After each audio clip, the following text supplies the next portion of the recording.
देखिए वैक्सीन आने वाली है और कोरोना के खिलाफ गम का माहौल अब जल्द खुशी में बदलने वाला है। नए साल की शुरुआत में इसे आप सबसे बड़ी खुशखबरी कह सकते हैं, लेकिन वैक्सीन के प्रोडक्शन का काम तेज रफ्तार के साथ हुआ है, लिहाजा लोगों के मन में कई सारे सवाल और शंकाएं भी हैं। मसलन ये कितनी कारगर होगी, क्या टीका लगाने के बाद लोग पूरी तरह कोरोना फ्री हो जाएंगे? टीके से धार्मिक एंगल जोड़कर इसे राजनीतिक रंग भी दिया जा रहा है, तो देसी और विदेशी वैक्सीन का मुद्दा भी देश के सामने आ खड़ा हुआ है। ऐसे में वैक्सीन को लेकर आपके मन में चल रहे सवालों का हर सच जानने के लिए आपको ये रिपोर्ट जरूर देखनी चाहिए।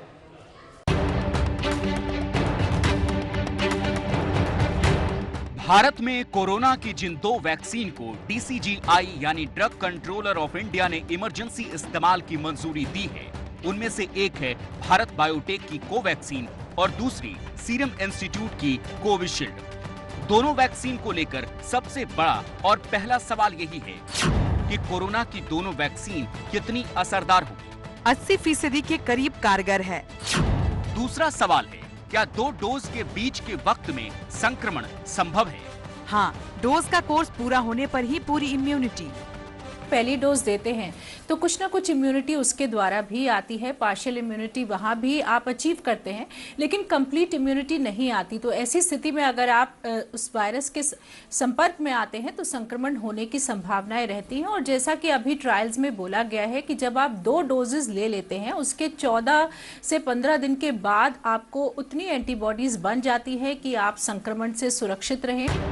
पूरी दुनिया में वैक्सीन के निर्माण में जुटे वैज्ञानिकों ने बड़ी तेज गति से अपना काम किया और दुनिया में कुल 8 वैक्सीन को अब तक इजाजत मिल चुकी है, लेकिन भारत में इस पर सवाल उठ रहे हैं। कांग्रेस नेताओं ने इसे जल्दबाजी में लिया फैसला बता दिया। कांग्रेस नेता अलका लांबा ने तो प्रधानमंत्री को ही वैक्सीन लगवाने की चुनौती दी। वैक्सीन पर उठ रहे सियासी सवाल को एक्सपर्ट पूरी तरह खारिज करते हैं। मैं ये नहीं कहूँगा देखिए, जब आपके पास आपात स्थिति होती है तो आपको बहुत ही युद्ध स्तर पर कार्य करना पड़ता है। जब आप नॉर्मल प्रक्रिया से गुजर रहे होते हैं तो अलग पैरामीटर्स होते हैं, लेकिन जब आप युद्ध स्तर पे किसी ऐसी गंभीर से है, मान लीजिए हम सारे पैरामीटर्स को पूरा करने में 10 साल लगाएं और तब तक हमारी आधी आबादी जो है बीमार हो चुकी हो या मृत्यु दर ज़्यादा हो जाए, तो हमें उसका बेनिफिट कहाँ से मिलेगा? तो ये देखा गया कि उन्होंने सारी जो अप्रूवल थी जल्दी की हैं, लेकिन जो साइंटिफिक डाटा है जिस रिगर के साथ करना चाहिए उसमें, क्योंकि मैं खुद कोवैक्सीन की जो टीम है उसका पाल रहा हूं, तो मैंने कहीं ये नहीं देखा कि सेफ्टी के साथ कंप्रोमाइज हुआ है। फेज 1 का मेन मकसद होता है सेफ्टी प्रोफाइल जानना कि वैक्सीन कितना सेफ है। फिर जब फेज 2 करते हैं तो उसका ये होता है कि रियली वैक्सीन में जो है एंटीबॉडीज बन रही है कि नहीं, तो न्यूट्रलाइज, और बन नहीं तो क्या न्यूट्रलाइज करते रही वायरस को कि नहीं। सो उसको हम इम्यूनोजेनिसिटी कहते हैं। सेफ्टी साथ साथ चलता रहता है। इसमें क्या हुआ कि पैरेलल सारे चलते रहे। फेज 3 ट्रायल ये नहीं होता कि 2 महीने और 4 महीने 6 महीने में, ये जो है सालों चलेगी, अभी कई सालों तक चलते रहेंगे। किसी का फेज 3 ट्रायल, किसी भी वैक्सीन की जो 8 वैक्सीन को मंजूरी मिली हुई है, किसी के फेज 3 ट्रायल खत्म नहीं हुए हैं। ये लोगों को जो है थोड़ा सा नॉलेज होनी चाहिए। दिल्ली के एम्स अस्पताल में इस वैक्सीन का क्लिनिकल ट्रायल कर रहे डॉक्टरों ने देसी और विदेशी वैक्सीन के बीच खड़े किए जा रहे कंफ्यूजन पर भी जवाब दिया है। सवाल, क्या देसी वैक्सीन को जल्दबाजी में मिली इजाजत खतरनाक साबित होगी?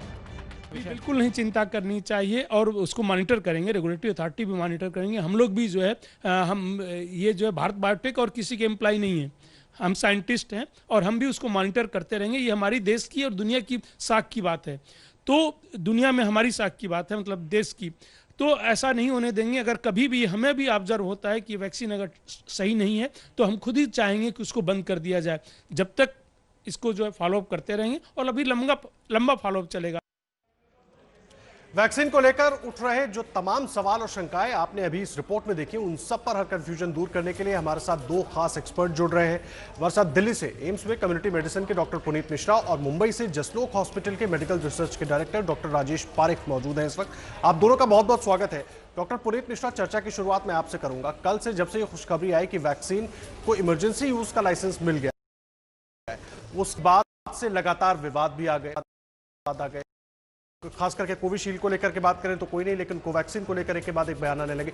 मैं जानना चाहूंगा सबसे पहले आपसे, दोनों ही वैक्सीन को लेकर सुरक्षित हैं, कितनी सुरक्षित हैं, और जो आधार बनाया जा रहा है विवाद का वो क्या ठीक है?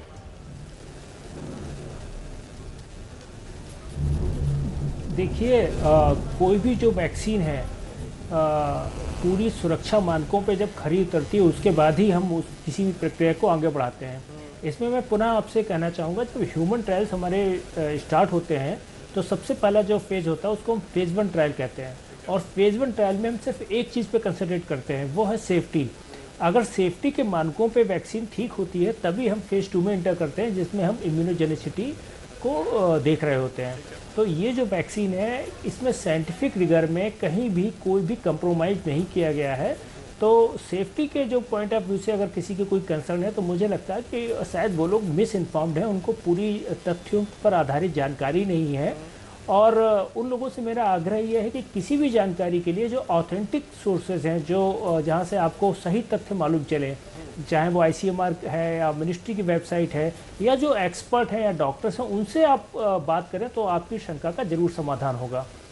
ये कई बार होता है कि किसी भी अच्छी चीज़ में लोगों को बहकाने के लिए कुछ लोगों के वेस्टेड इंटरेस्ट होते हैं, जिसकी वजह से वो ऐसी ऐसी बातें प्रचारित कर देते हैं कि जो भोले भाले लोग हैं, जिनको ज़्यादा साइंटिफिक नॉलेज नहीं है, वो बेचारे दिग्भ्रमित हो जाते हैं। तो उनको डिसीजन मेकिंग में बहुत ही समस्या आती है। तो मुझे उन लोगों से भी यही कहना है कि देखिए, ये बहुत ही गर्व का समय है जब हमारे वैज्ञानिकों ने स्क्रैच से, अपनी काबिलियत से एक ऐसी वैक्सीन का निर्माण किया है जिसका का पूरा, चाहे वायरस आइसोलेशन हो, चाहे पूरी प्रक्रिया हो, वो भारत में ही पूरी संभव की गई है। तो ये गर्व का विषय है और हमें साइंटिफिक कम्युनिटी पे पूरा भरोसा रखना चाहिए। देखिए, हम लोग जो साइंस के लोग हैं, हम किसी दबाव में काम नहीं कर रहे होते हैं। हम जो फैक्ट होते हैं, जो सही बात होती है, उसको जनता के सामने लाते हैं। ना तो हम चाहे वैक्सीन मैन्युफैक्चरर हैं उनके दबाव में होते हैं, ना ही हम सरकार के दबाव में होते हैं। तो जो भी साइंस हमें फैक्ट देती है, क्योंकि हम लोग फैक्ट की बात करते हैं, तो जो भी फैक्ट सामने आते हैं उनको हम सामने रखते हैं और उसके आधार पे ही जो डिसीजन होते हैं वो डिसीजन लिए जाते हैं। तो इस संदर्भ में मुझे लगता है कि जो भ्रांतियां चल रही हैं उसमें जिनको भी भ्रांति है वो उनसे मेरा अनुरोध है कि आप जो भी एक्सपर्ट हैं उनसे आप एक बार मिलें, अपनी शंकाओं का समाधान करें। और मुझे इस चीज़ पे पूर्ण विश्वास है कि अगर वो स्पेशलिस्ट से मिलेंगे, जो लोग हैं उनसे बात करेंगे, तो उनकी शंकाओं का समाधान होगा और हमें जो ये भ्रांतियां हैं इसको रोकने में मदद मिलेगी। आप रहे डॉक्टर पुनीत मिश्रा, डॉक्टर राजेश पारेख में हमारे साथ जुड़े हुए हैं। डॉक्टर राजेश पारेख, पुनीत मिश्रा साहब की बात आप सुन रहे थे। मेरा एक सवाल है, क्लिनिकल ट्रायल का जो डेटा है उसको इशू बनाया जा रहा है। मैं दोनों वैक्सीन कितनी एफिकेसी है उस पर भी आऊंगा, लेकिन पहले मैं ये समझाना चाह रहा हूँ अपने दर्शकों को, जो क्लिनिकल ट्रायल का डेटा है उसको आधार बनाया जा रहा है इस विवाद के पीछे। कहा यह जा रहा है कि कोवैक्सीन का जो डेटा है वो अभी तक आया नहीं है थर्ड ट्रायल का, इस वजह से ये विवाद खड़ा हो रहा है।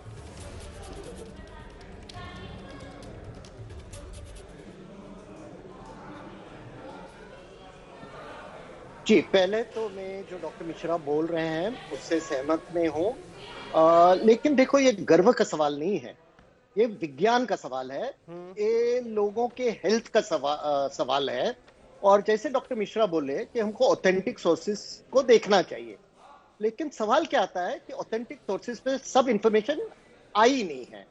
तो दो वैक्सीन है जी। डॉक्टर राजेश पारेख, आपसे गुजारिश है आप बने रहे हमारे साथ। डॉक्टर पुनीत मिश्रा भी हमारे साथ जुड़े हुए हैं, आप दोनों ही बने रहे। इस वक्त एम्स के डायरेक्टर डॉक्टर रणदीप गुलेरिया हमारे साथ जुड़ गए। बहुत स्वागत है गुलेरिया साहब आपका।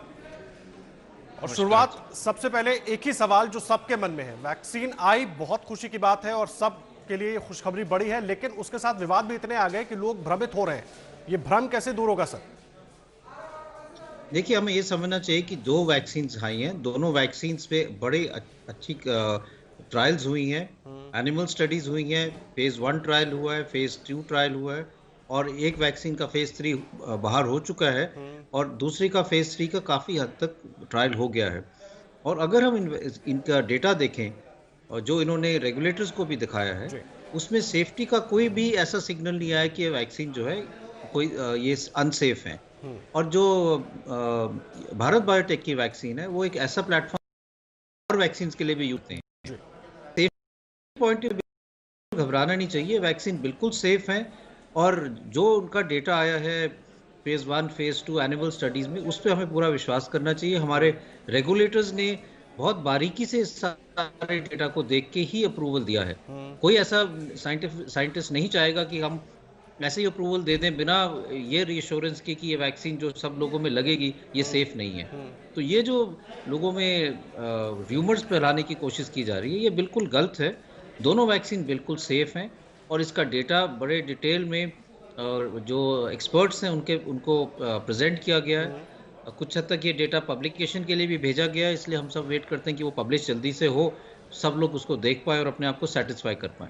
जी डॉक्टर साहब, मुझे एक बात और बताइए, बार बार जो विवाद का आधार बनाया जा रहा है कि कोविशील्ड का तो थर्ड फेज के ट्रायल का जो है वो डेटा है, लेकिन कोवैक्सीन का डेटा नहीं है, तो बिना डेटा के कैसे अप्रूवल दे दिया गया, ये थोड़ा समझाइए हमारे दर्शकों को, क्योंकि लोग बहुत कंफ्यूज हो रहे हैं।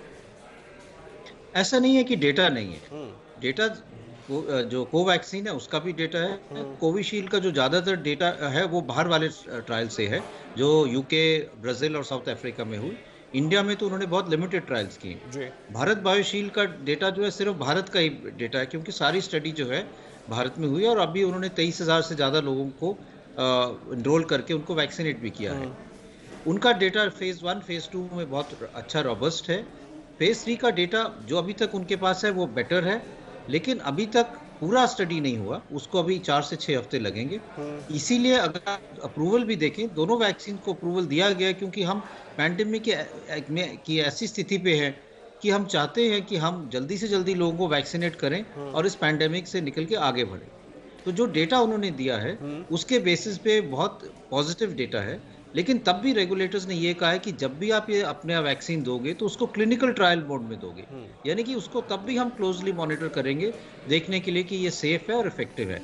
हमें ये समझना चाहिए कि अभी हमारा देश बहुत अच्छी स्थिति में है, हमारे केसेस कम हो रहे हैं, हमारी मोर्टेलिटी बहुत कम है, लेकिन एक चिंता का विषय यही है कि जो वेरिएंट स्ट्रेन है जिसने एकदम केसेस यूके में बढ़ाए हैं, यूरोप में बढ़ गया, यूके में एकदम लॉकडाउन हो गया, स्कूल भी बंद हो गए हैं, यूरोप में फिर से लॉकडाउन हो गया। हम ये नहीं चाहते कि हमारे देश में ऐसी सिचुएशन हो कि केसेस बढ़ने लगे। तो उसका समाधान क्या है? हमारे पास कोई ट्रीटमेंट तो है नहीं, इसका कोई एंटीवायरल अभी तक है नहीं कोरोना के लिए। अगर हम सब लोगों को और ज़्यादा से ज़्यादा लोगों को वैक्सीनेट कर देंगे तो एक तरह से उनको हम प्रोटेक्ट कर पाएंगे, चाहे वेरिएंट स्ट्रेन हो चाहे ट्रेडिशनल स्ट्रेन हो, और उससे हमारे केसेस कम ही रहेंगे, बढ़ेंगे नहीं। और उस तरह से हम हमारी जो इकोनॉमी है, लोगों का, बच्चों का स्कूल जाना और ये सारी चीज़ें जो है ये वापस पटरी पे आ जाएगा। तो मेरा ये मानना है कि ये एक बहुत अच्छा कदम है और इस चीज़ में हमें प्रोएक्टिव होना चाहिए, रिएक्टिव नहीं होना चाहिए। हम वेट करें कि केसेस बढ़े फिर हम कहें कि अच्छा वैक्सीन को आने दो। प्रोएक्टिव कदम अभी बहुत ज़रूरी है, तभी हम आगे जाके अपने केसेस को बढ़ने से रोक पाएंगे। सर बिल्कुल ठीक आप कह रहे हैं, और इसीलिए हम कोशिश कर रहे हैं कि जो भ्रम की स्थिति बन रही है ना उसको दूर किया जाए, क्योंकि आम आदमी वो केवल सुनता है और उसके बाद रिएक्ट करता है और फैसला लेने में कंफ्यूज। आपने क्लिनिकल ट्रायल का जिक्र किया कि क्लिनिकल ट्रायल के मोड में होगा, हम ऑब्जर्वेशन में रखेंगे, हम नज़र रखेंगे, लेकिन जब बड़े मास को हम देंगे, कोविशील्ड या कोवैक्सीन, कोई भी वैक्सीन अगर हम उनको वैक्सीनेट करेंगे, तो फिर ये क्लिनिकल ट्रायल का प्रोसेस कैसे फॉलो अप हो पाएगा सर? तो इसका एक पूरा जो कंपनी है वो बनाएंगी, उनको क्लोजली फॉलो अप करेंगी, उनको रेगुलरली टेलीफोन करके देखेंगे कि वो सब ठीक हैं। और मेरा ये मानना है कि ये दोनों वैक्सीन के साथ होना चाहिए, क्योंकि हमें आइडिया नहीं है कि इसका लॉन्ग टर्म साइड इफेक्ट्स क्या है, इसकी इम्यूनोजेनिसिटी कितनी है, हम कितनी देर तक ये वैक्सीन हमें इम्यूनिटी देगा, हमारी जनता में ये वैक्सीन 6 महीने के लिए, साल भर, 2 साल इम्यूनिटी देगा या नहीं, फिर से तो नहीं आएगा कोविड, इसलिए हमें फिर से वैक्सीनेट करने की जरूरत तो नहीं है। ये सारा डेटा हमें ऐसे जैसे जैसे हम वैक्सीनेट करेंगे इस साल में पता चलेगा। तो हमें जो जो हम लोग वैक्सीनेट कर रहे हैं उनको हमें फॉलो अप करना चाहिए, देखने के लिए कि लॉन्ग टर्म साइड इफेक्ट्स तो नहीं है, क्योंकि अभी तक चाहे हम कोविशील्ड की बात करें या फाइजर की बात करें या मॉडर्ना की बात करें, उनका फॉलो अप सिर्फ 2 महीने का है, हमें लॉन्ग टर्म साइड इफेक्ट्स का भी नहीं पता है। दूसरा, कितनी देर तक वैक्सीन असरदार रहेगी, 6 महीने, साल, 1.5 साल, और हर एक अलग अलग पॉपुलेशन में क्या वैसे ही रहेगी? ऐसे तो नहीं कि इंडियंस की इम्यूनिटी डिफरेंट है, वेस्टर्न लोगों की इम्यूनिटी डिफरेंट है।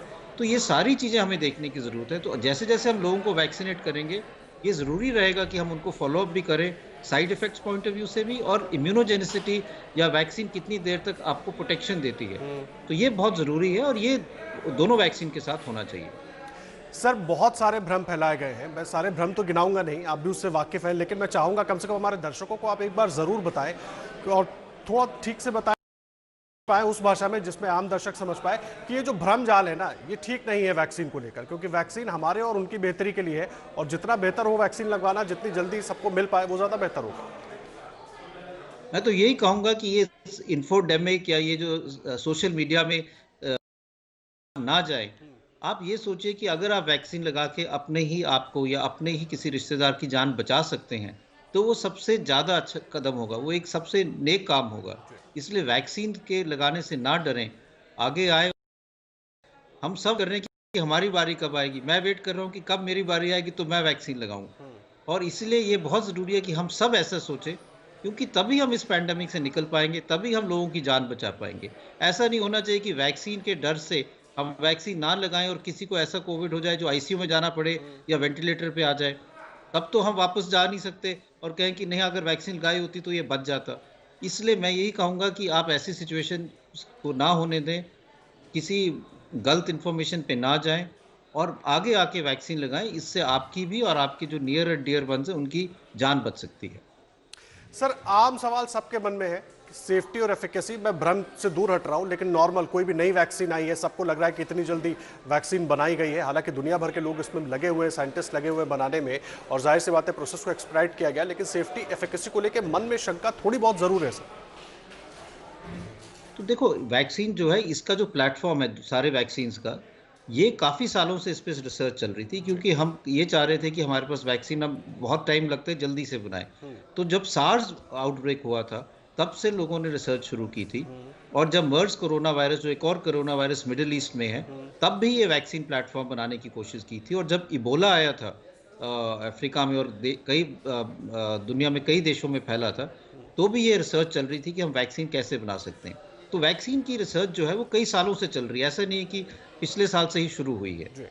तो कई प्लेटफॉर्म्स अवेलेबल थे और कई नई टेक्नोलॉजी भी आई हुई है। लेकिन जब भी वैक्सीन बनाई गई, उसमें ये बात देखा गया कि सेफ्टी और एफिकेसी पे बिल्कुल कॉम्प्रोमाइज ना हो। तो पूरी एनिमल स्टडीज हुई हैं, उसके बाद फेज 1 ट्रायल हुआ है। इसमें यही हुआ है कि जो टाइम लगता है रेगुलेटरी अप्रूवल्स के लिए, वो जल्दी किया। कई दफ़ा ऐसा होता है, फेज 1 ट्रायल करो, फिर डेटा प्रेजेंट करो, फिर 2-3 महीने या 6 महीने लगते हैं कि उसका अप्रूवल आएगा।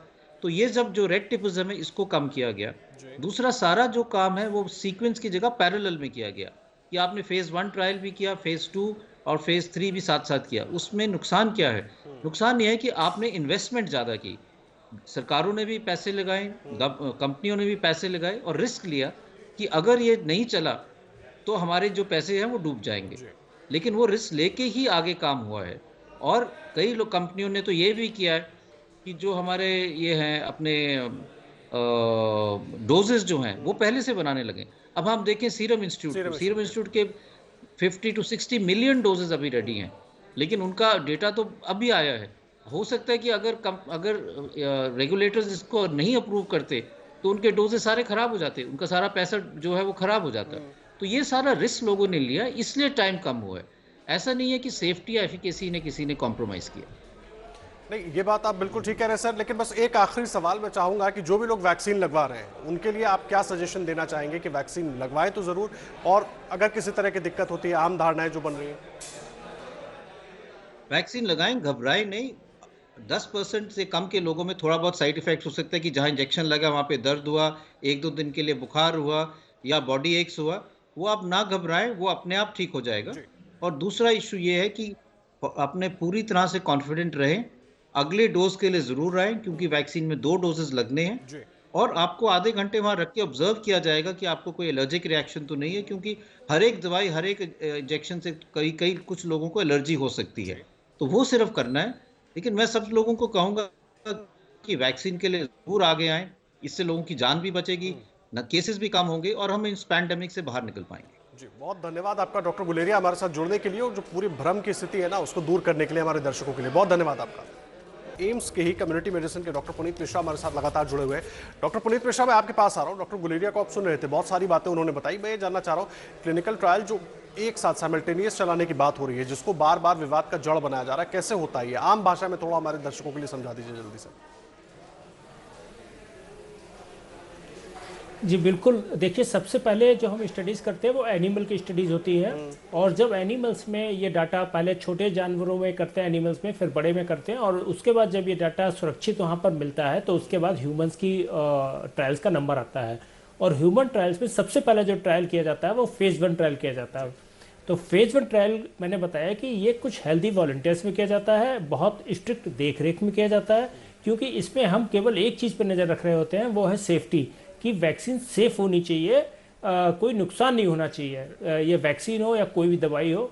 तो फेज़ 1 ट्रायल हम उसको कहते हैं। और फेज़ 2 ट्रायल में क्या करते हैं, हम हेल्दी वॉलंटियर्स को ही लेते हैं और उन हेल्दी वॉलंटियर्स को हम जब सेफ्टी उसकी प्रूव हो जाती है तो उसमें इम्यूनोजेनिसिटी देखते हैं कि उसमें इसने कितना एंटीबॉडी पैदा किया, कितना इम्यून रिस्पॉन्स पैदा किया। और जो फेज़ 3 होता है वो बड़े स्केल पे होता है, उसमें कई हज़ार लोगों को शामिल किया जाता है। और जो नॉर्मल कंडीशन होती है, जिस कंडीशन में वैक्सीन को देना है, कि वृद्ध लोग भी होंगे, बाकी लोग भी होंगे, जिनको कोमॉर्बिड कंडीशन है वो लोग भी होंगे, तो उन लोगों को लेके बड़े स्तर पे किया जाता है। जैसा कि अभी आपको डॉक्टर गुलेरिया ने बताया कि जब हमने इस वैक्सीन के बारे में शुरुआत की तो सबसे अच्छी बात रही वो ये बात रही कि इसमें भारत सरकार का बहुत सहयोग रहा कि जिस प्रक्रिया को पूरा करने में या जिस परमिशन को लेने में 3 महीने का या 6 महीने का सामान्यतः समय लगता था, वो 24-24 घंटे के अंदर प्रक्रिया स्टार्ट की गई, क्योंकि सारी की सारी कार्रवाई युद्ध स्तर पे की जा रही थी। इस पेंडेमिक से हमें निपटना था, हमारे पास समय इतना ज्यादा नहीं था कि हम 6 महीने या 3 महीने इंतजार करते, तो वो बने और लोगों के लिए एक सुरक्षित वैक्सीन बनाई जा सके। आप रहे डॉक्टर पुनीत मिश्रा हमारे साथ। डॉक्टर मिश्रा, समय थोड़ा कम है हमारे पास, मैं चाहूंगा आप जल्दी से हमारे दर्शकों को एक बार बता दें, क्योंकि हर व्यक्ति की शारीरिक संरचना जो है ना वो अलग है। ऐसे में सेफ्टी और एफिकेसी जो है वैक्सीन लगने के बाद कैसे तय होगी, क्योंकि किसी को कुछ बीमारी हो सकती है, किसी को कोई दिक्कत हो सकती है। देखिए, जो हम फेज़ 1 और फेज़ 2 में हम हेल्दी वॉलंटियर्स लेते हैं, जबकि हम फेज़ 3 में जो वास्तविक परिस्थितियां हैं उसमें पूरा ट्रायल कर रहे होते हैं, और उस ट्रायल में हम सारे लोगों को लेते हैं, चाहे वो बुजुर्ग हों, चाहे कोमॉर्बिड कंडीशंस हो या अन्य लोग हों, ताकि इसकी जो सारे इफ़ेक्ट्स हैं वो पूरी की पूरी पॉपुलेशन पे, जो अलग अलग आयु वर्ग के लोग हैं, जो अलग अलग बीमारियों से ग्रसित हैं, उन सभी में देखा जा सके। और वो पूरी प्रक्रिया चल रही है। मैंने आपको पहले भी बताया था कि हमने साइंटिफिक प्रक्रिया में कहीं भी कोई भी कमी नहीं आई है। जो कमी है वो जो सरकार से प्रोसेस मिलने में वो टाइम कम किया गया है। और जैसे हमारे डॉक्टर गुलेरिया ने बताया कि कई सारी जो प्रोसेस हैं वो पैरेलल चले हैं बजाय सीक्वेंशियल के, तो उससे क्या हुआ कि हमें टाइम, जैसे फेज़ 1 फेज़ 2 ट्रायल एक साथ चला है, और उसके बाद फेज़ 2 के ख़त्म होते ही उन लोगों को फेज़ 3 के लिए भी आगे डाटा उसका यूज़ किया जा रहा है और फेज़ 3 ट्रायल में इनरोल किया गया। तो इन सारी प्रक्रियाओं को करते हुए कि जहाँ भी पूरे साइंटिफिक और रोबस्ट तरीके से हम उस प्रक्रिया को कट शॉर्ट कर सकते हैं, जो उसको करके, और हम जल्दी से जल्दी इस प्रक्रिया में रहे कि हमें ऑथेंटिक डाटा मिले और उस डाटा के ऊपर ही हम किसी चीज़ को आगे बढ़ाएं। तो आपके माध्यम से मैं दर्शकों को यही कहना चाहता हूं कि किसी भी भ्रम में नहीं पड़े, वैक्सीन पूरी तरीके से सुरक्षित हैं। जो आपके वैज्ञानिक हैं, जो आपके डॉक्टर्स हैं, उन पर भरोसा रखें और उनकी देखरेख में ही ये सारा कार्य हो रहा है। क्योंकि मैं कोवैक्सीन के ट्रायल से स्वयं जुड़ा हुआ हूं और हम फेज़ 1 से इस चीज़ को देख रहे हैं। हमें मालूम है कि हमने कितना लंबा समय तय किया है, लेकिन साइंटिफिक प्रक्रिया में कहीं भी कोई भी कोताही नहीं है और बहुत ही रिगर के साथ हम इस कार्य को आगे संपादित कर रहे हैं। और मुझे फिर आपके माध्यम से यही कहना है कि किसी भ्रम में नहीं पड़े, वैक्सीन सेफ हैं और जब भी उपलब्ध हो आपको थोड़ा इंतजार करना पड़ेगा, क्योंकि पहले हेल्थ केयर वर्कर्स और फ्रंटलाइन वर्कर्स को मिलेगी, फिर एल्डरली और कोमॉर्बिड कंडीशंस को मिलेगी, तो जनरल पब्लिक को थोड़ा इंतजार करना पड़ेगा। लेकिन तब तक हमारे पास और भी डाटा होगा, लेकिन वैक्सीन सेफ है, सुरक्षित है और इफिकेशियस है। सर, थोड़ा जल्दी से आम तौर पर कैसी दिक्कतें हो सकती हैं अगर वैक्सीन की हम लोग बात कर रहे हैं, सेफ्टी की? जी देखिए, किसी भी इंजेक्शन से जो दिक्कत हो सकती है वो इसमें भी है कि दर्द हो सकता है, जहाँ पे इंजेक्शन लगाया गया है वहाँ पे थोड़ी रेडनेस हो सकती है, वहाँ पे थोड़ी स्वेलिंग हो सकती है और कुछ लोगों में हल्का सा बुखार हो सकता है या बॉडी में जकड़न हो सकती है। तो वो किसी भी इंजेक्शन या वैक्सीन को लगाने के बाद जो सामान्य साइड इफ़ेक्ट आते हैं वो ही केवल इस वैक्सीन में देखे गए हैं। कोई भी सीवियर एडवर्स इवेंट अभी तक इस वैक्सीन में नहीं देखा गया है। तो सिर्फ मैं यही कहना चाहूँगा कि सामान्य जो इफेक्ट है दर्द होना, अब ये व्यक्ति के ऊपर निर्भर होता है। कोई व्यक्ति सिर्फ इंजेक्शन की निडल देख के चिल्लाता है और कोई 4 इंजेक्शन लगवाने के बाद भी क्यों नहीं करता। तो उतना हर आदमी की जो अपनी बॉडी में पेन सहन करने की क्षमता है वो अलग अलग होती है, उसी के हिसाब से साइड इफेक्ट्स भी अलग अलग बॉडी में अलग अलग देखने को मिल सकते हैं। बहुत धन्यवाद आपका डॉक्टर पुनीत मिश्रा, बहुत धन्यवाद हमारे साथ जुड़ने के लिए और पूरी भ्रम की स्थिति दूर करने के लिए। डॉक्टर पुनीत मिश्रा हमारे साथ जुड़े हुए थे, तमाम सवालों के जवाब दे रहे थे।